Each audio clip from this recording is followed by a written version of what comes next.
Welcome back, everybody, to the Pick and Roll live stream right here on the Board YouTube channel, which is the Hammers NBA content division. And we're back after some crazy action in the NBA, which we will be going through a little bit later on our show for today. But as always, you know how it is when it comes to Pick and Roll. We go live here every weekday morning on this channel. We go through free picks. We go through the recap of the previous show's picks. We go through some of the biggest stories around the NBA, and we got some big ones with those game twos that we saw yesterday before rounding it off with the final recap at the end of the show. So, everybody, if you've been tailing the picks, we had a great start to the postseason, albeit yesterday not quite hitting for us on the three bets that we had, but we've been doing really well with the playoffs with Pips' picks. Make sure you guys do hit that like button and subscribe to the channel for more playoff betting content. So let's get started here. We have two free picks courtesy of DraftKings Sportsbook that we will be going to at the start of the show. But later on, if we can get to 50 plus likes, we also have a bonus big SGP for you guys. So an even bigger reason to smash that like button and get things started for us and help drive us up in that YouTube algorithm. And as the reward for that support, of course, we will get you that big SGP, which will be at BetMGM. All right, let's get to the picks. First of all, we are going to the Pacers and Bucks game tonight, and we have Tyrese Halliburton under 19.5 points. We're going to get that for minus 118 odds. Again, that is at DraftKings Sportsbook. Go and get this one. Live viewers, you get the best price. Second bet that we have is for tomorrow's action, but it is in the Pelicans and Thunder game. We're going to be taking Herb Jones over 9.5 points. Same spot. You can get it at DraftKings for minus 115 odds. We're playing this now because the lines are up, and if we wait until tomorrow for this one on the show, you probably won't be able to get this. So let's go back to that first pick. Let's bring in Pips now. Talk to us about Halliburton's matchup here and what you saw from game one that you're potentially hoping to see as well in game two for this bet. What I saw is Halliburton unable to even get a shot off. He had 7 field goal attempts. One was offensive putback. That's just so unusual for Halliburton to happen. One was like huge breakdown on the offensive rebound when he gets wide open three. So he self-created 5 field goal attempts in the entire 40 minutes of the playing time. They didn't play drop coverage. They put 2 on the ball whenever they could. He's mostly running pick and rolls with not with the guy that's guarded by Lopez, so it's easy for them to just put 2 on the ball. And he's playing pick and rolls mostly with Siakam, and then they have like Crowder or Portis or I don't know Middleton, just easy hedging in his screen, and he just pass out of it, and that's it. 7 field goal attempts, even if he gets more than double, like career stuff this season. Halliburton, when he shoots like up to 15 field goal attempts, he's under this line in 75% of the games. And recently, he is just struggling. If you take a look at the games with Siakam and Turner playing, his numbers are down. And since the injury, he just can't create the separation in isolation, and it's tough. I was also surprised that they decided to put 2 on the ball against him because he didn't look like he can create much for himself either way. But this way, they're just taking him out of the game in his scoring. And even the last game, he had 9 points. He shot 4 for 7, one putback, one mid-range pull-up shot, and one wide open corner three. So like he didn't even get to the half of the line while playing huge minutes. So yeah, I'm just like, even if he gets double the field goal attempts, he shouldn't be able to cover this line. So I'm going with it. Yeah. Usually, I will just say, usually when teams win, they don't adjust a lot for the second game. And Bucks won. It clearly worked, doubling, putting 2 on the ball against Halliburton. So I expect them to do the same. Yeah, it's Doc Rivers. Even if his team lost, he might not adjust anything. So when they win, forget about it. Tyrese is an interesting case because I think he's kind of, I'm not going to, I think for the lack of a better term, I'll say he's a victim of the new rule of, 65 games plus to be in like all NBA considerations, which Absolutely, he will be in all NBA considerations. So he played through being a little bit hurt, and also the Pacers in the standings, they really wanted to avoid the play-in tournament, which they did. So he played a lot of games, a lot in a row near the end of the season, and it's still kind of clear that he's not quite up to snuff health-wise. So hopefully we can cash in with that on the under But for this one. I will also say he was like huge, like his numbers were huge because of the pace The and the usage. way teams can't play any defense with that kind of pace. And now it's slower pace and it's way better defense. Whistle is completely off. Like it's now it's getting difficult to get to the free throw line in the NBA. And it's not like he lives there, but players just can be more physical with him, and with him not being completely ready and losing some first his first step, yeah, that's tough for him for sure. Absolutely. Let's move now to the second play. This was the Herb Jones play. So just to clarify, this one, we're getting the line now. The line likely won't be available tomorrow morning, so we will have a show, but just gonna get this one in since we have the have the line I would up just say now. like, We may as well do it. yeah, this one is open for like more than 48 hours already. So it opened like 2 days ago. Like I think maybe even like, yeah, after the game finished, it opened like 3 hours after the game. The lines for this one. So it's been up for quite some time. So I think the limits should be okay for this one. So we have Herb Jones over 9.5 points. That was minus 115 at DraftKings. Now, what do you like about Herb Jones in the matchup here with the Thunder? Uh, just the matchup, and I watched the game, and liked what I saw from the last game, even though he didn't cover. Let's just say that they don't care about Herb Jones on offense. They left him completely wide open at least like 10 times during the game, and he shot six corner threes wide open, like no one even close to him, like wide open threes. He made only one of them, and he made one above the break three. So he shot eight threes in that game and had two free throws and had two transition layups that he missed. That's insane usage. So he got to the line and he had 10 field goal attempts. And I think that could be eight, could be a floor considering how they are just leaving him wide open.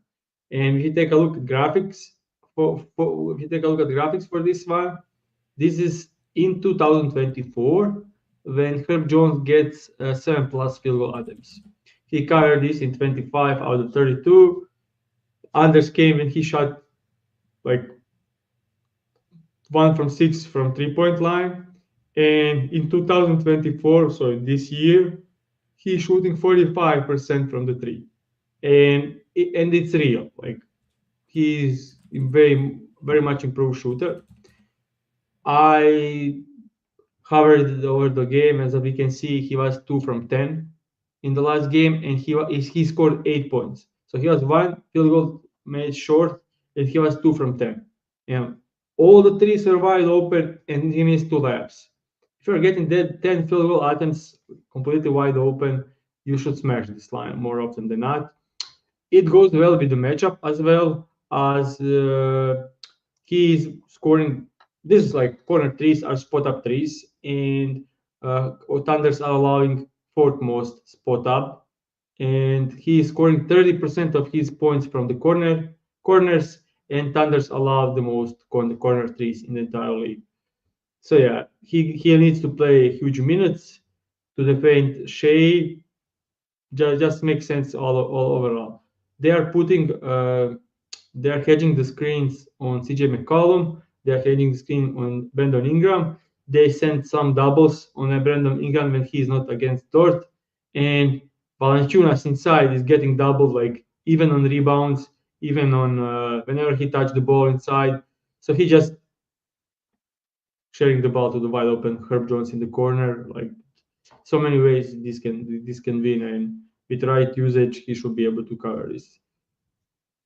All right, so you have our two picks to start us off from Pips. Both of those available at DraftKings. And reminder, if we do get 50 plus likes on today's show, we have a big SGP coming your guys' way, and we need 13 more likes to get to that point. So if you haven't hit that like button, please make sure you do so. Now let's take a moment here to talk about a couple of the big games that we saw yesterday.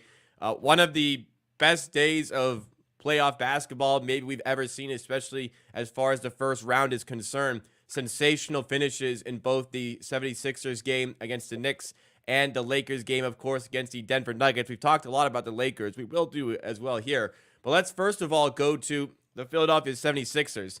Up by 5 points with 30 seconds remaining in a game 2 where you're already down 1-0 in the series, and they find a way to lose. Wow. What happened to the 76ers in this game to crumble like that after a great comeback in the fourth quarter?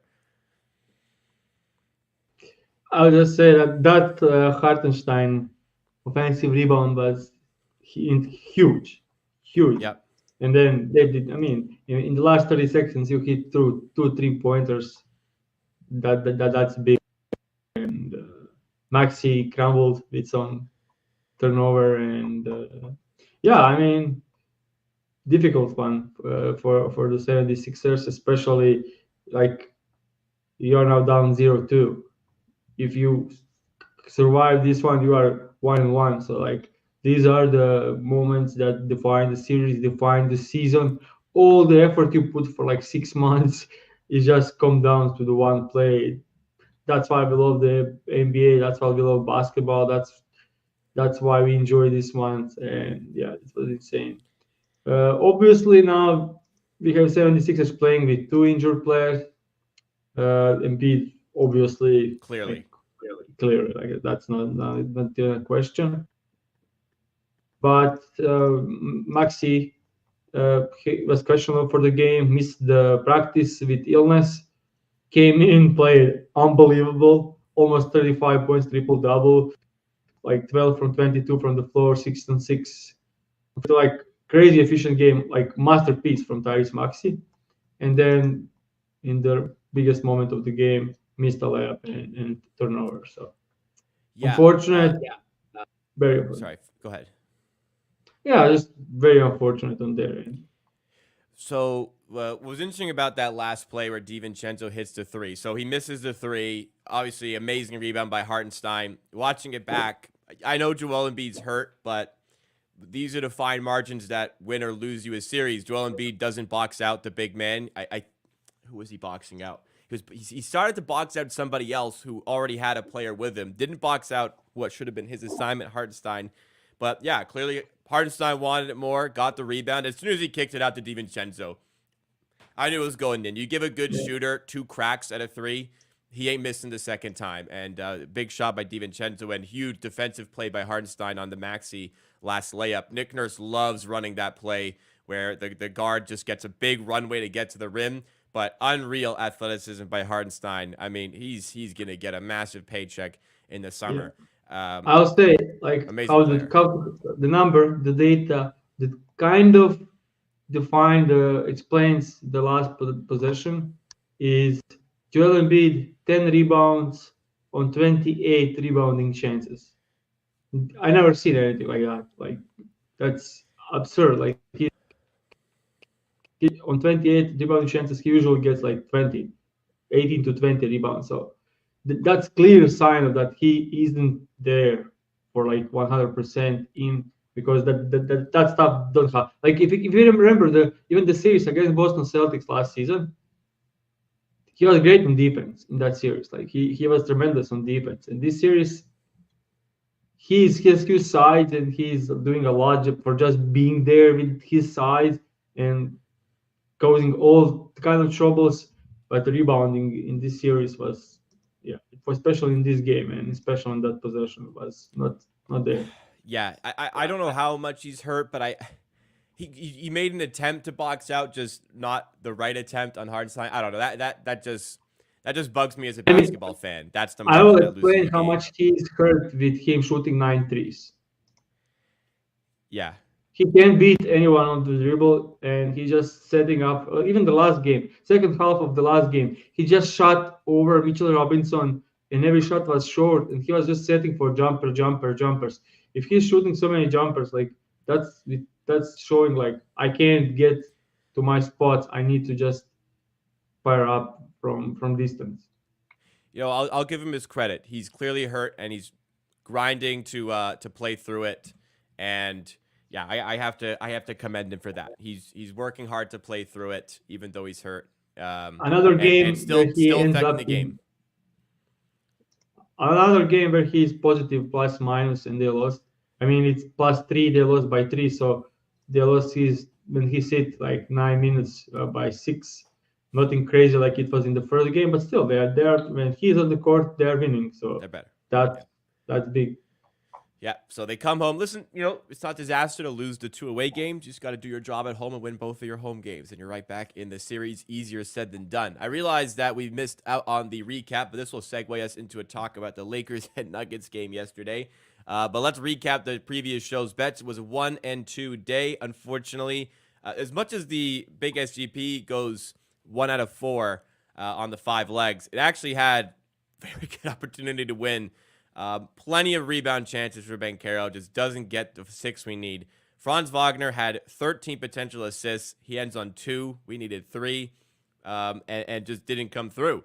The other losing play was on Jamal Murray over 5.5 assists. He had 5, and he had 12 potential assists. Nuggets were not hitting his shots, the shots off his passes. So in the fourth quarter, Murray decided, I'll do it myself, and didn't pass, just took every shot.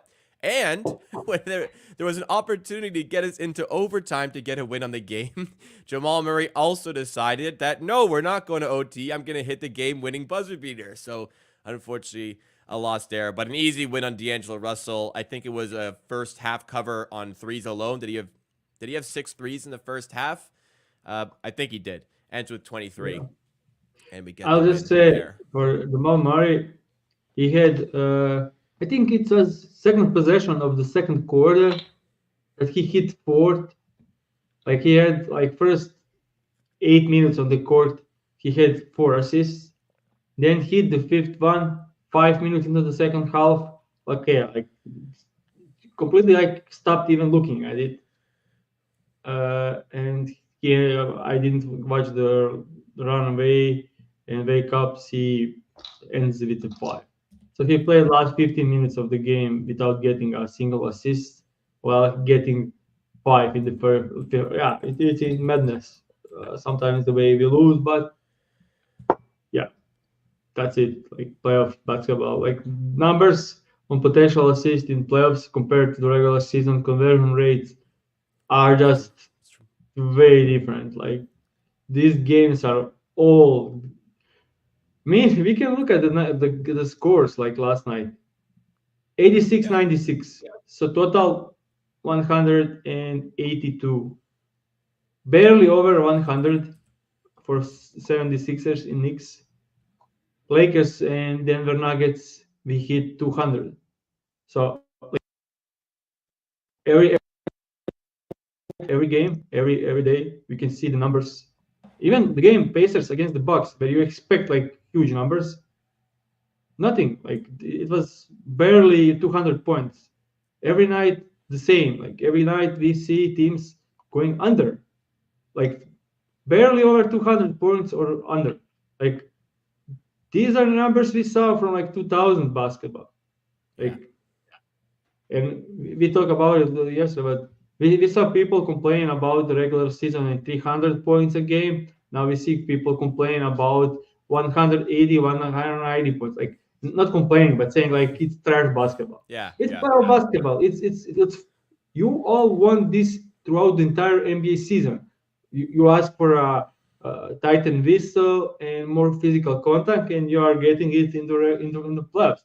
So that's it. Like when you allow defense, suddenly when you watch Cleveland Cavaliers and the Orlando Magic series, we are just thinking like, how do these guys can score? Like the defense is so like especially for the Orlando Magic. Like Cavs play such a great defense.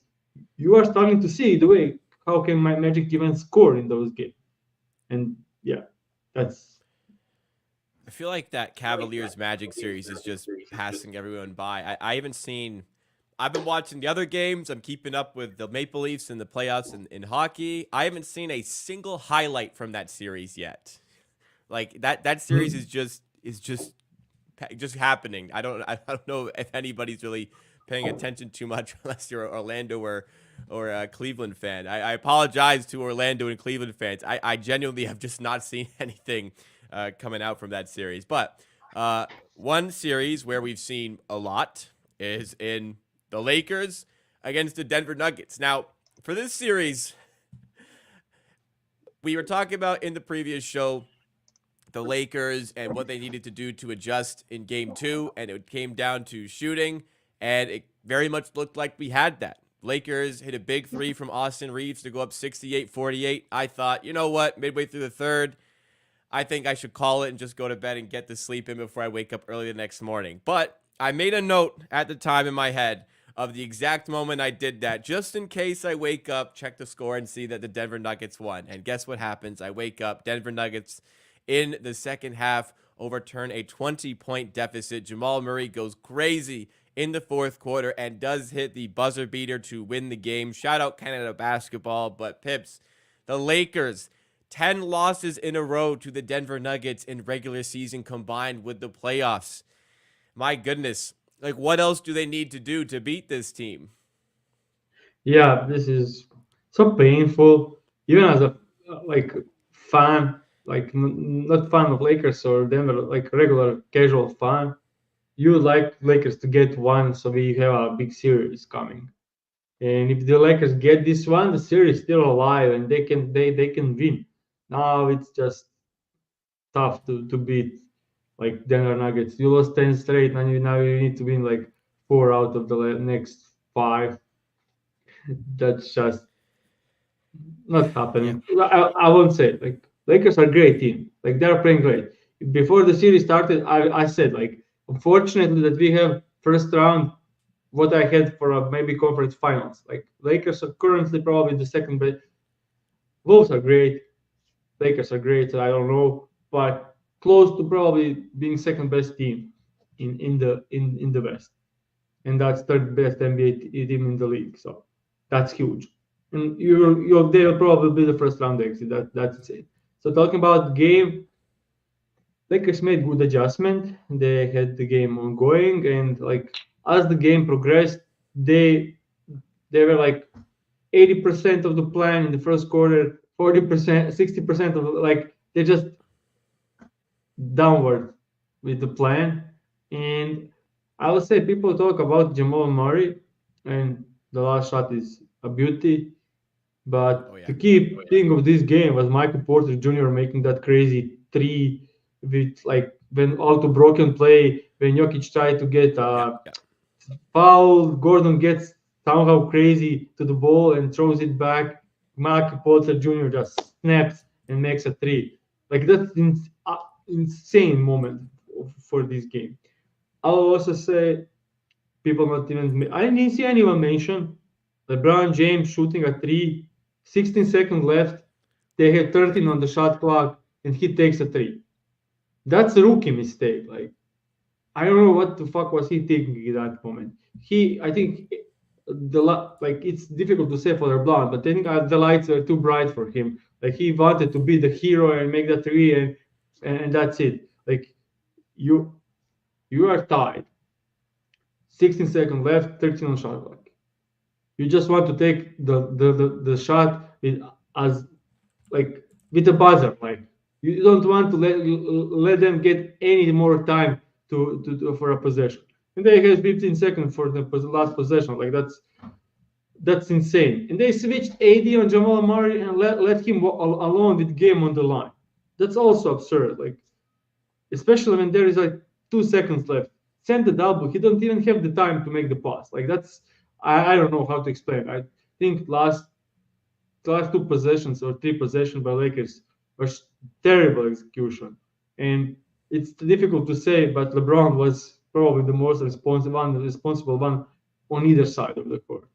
I love LeBron. Like he's insane. Like I just can't like the highest IQ player probably ever, or even close. Like Jokic is there now; he's insane. But those two are crucial mistakes that lost them the game. Yeah, it's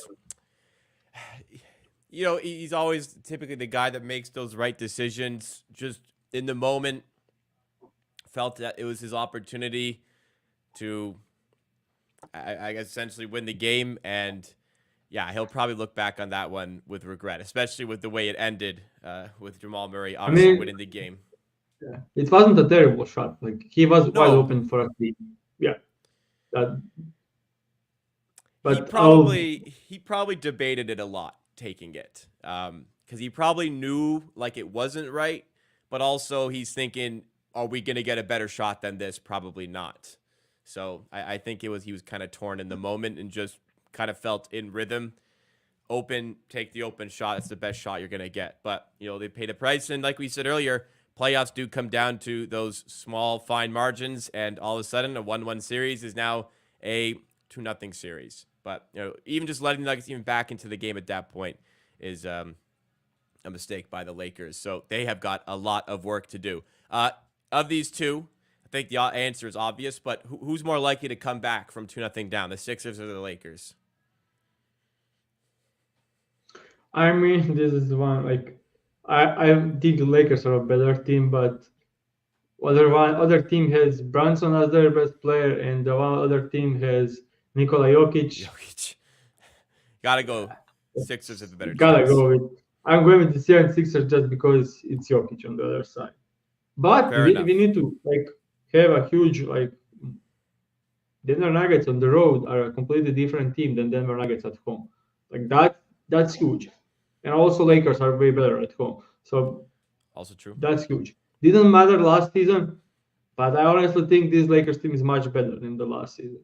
Much better. Game Like game three obviously will be pretty much must win. I mean, yeah, it's not technically a must win, but it's a must win for the Lakers. yeah. All right, guys, Like, we have hit the 50 plus likes on today's show. Once again, back to back days. Thank you so much, everybody, for supporting the show, supporting what we do here on the Board YouTube channel and on the Pick and Roll live stream. Let's get you guys the bonus big SGP. So we have gone to this game already with the Milwaukee Bucks and the Indiana Pacers. We're going back to it here to take plus 333 odds at BetMGM. We're going to be going 5 legs. Damian Lillard, under 31.5 points. Bobby Portis, 15 plus points. Chris Middleton, over 17.5 points. Pascal Siakam, 20 plus points. And Miles Turner, 12 plus points. 5 legs, 5 players. Lillard, Portis, Middleton, Siakam, and Turner. All right, Pips. What do you see matchup-wise from this one that's making you fade Dame after a very good first half last game and the over for everybody else? yeah, Dame had 35 points in the first half. I already said the worst defense I ever seen in the playoffs played by the Pacers in the first half. That was insane. Second half finally started playing good defense on him. Like the defense I actually expected them to play like in the second quarter, not in the first, but in the second quarter when he scored. In second half, Damian Lillard scored less, 0 points. 19 minutes, 0 points for Damian Lillard in the second half. Obviously, I don't expect them to be close to zero, but I think 31 and a half should be too high for him in that kind of coverage. Especially if you look at Damian Lillard this season, he struggled for most of the season, so I don't think like just for a moment that he'll be like, yeah. With that kind of defense, things open up for Chris Middleton. Things open up for Bobby Portis. Last game, both covered this line. Even though Portis got 6 fouled out of the game, lost some minutes there, didn't shoot well, and all kinds of stuff. Still covered. Middleton first half very poor, nothing crazy. And then second half they started doubling Lillard, and he's just thrived on it. Single coverage against Middleton, he was getting wherever he wanted. That's the Bucks side of it, so it's correlated. Good defense on Lillard, Chris Middleton, and Portis. Like there's no one else. it's Brook Lopez, Beverly, Beasley. Like someone needs to score for this team to go to 100. On the other side, we have tight coverage on Tyrese Halliburton as we had a straight bet.